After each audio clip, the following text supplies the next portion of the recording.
ఈ లోకంలో ధనవంతులు ఉన్నారు, పేదవాళ్ళు ఉన్నారు.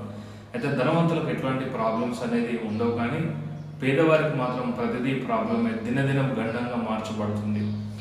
ధనవంతునికి అన్నీ ఉంటాయి, పేదవారికి ఏముండవు.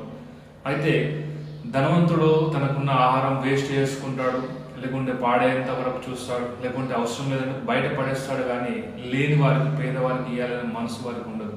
అట్లనే వారికి ఉన్నటువంటి వస్త్రాలు కూడా పడేసుకుంటారు, పాడు చేసుకుంటారు, కానీ పాపం లేని వారికి ఇవ్వడానికి మనసు ఉండదు. కానీ బైబిల్ చెప్తుంది, బీదలను కనికరించేవారు యెహోవాకు అప్పించేవారని. యేసుప్రభు అంటాడు, నేను ఆకలిగా ఉన్నాను, నాకు ఆహారం పెట్టారు, నేను వస్త్రంగా ఉన్నాను, నాకు వస్త్రాలు ఇచ్చారంటే అక్కడున్న ప్రజలు అంటారు, అయ్యా మేము ఎప్పుడు ఇచ్చామని. మరి మిక్కిలి అల్పులైనటువంటి ఈ బీదవాళ్ళు ఎవరికి మీరు ఆహారం ఇచ్చారో, ఎవరికి మీరు వస్త్రాలు ఇచ్చారో మీరు నాకు ఇచ్చినట్టే అని యేసయ్య అన్నాడు. కనీసం మాట వినైనా మనము బీదలకు సహాయం చేద్దాం, లేని వారికి సహాయం చేసి యేసయ్య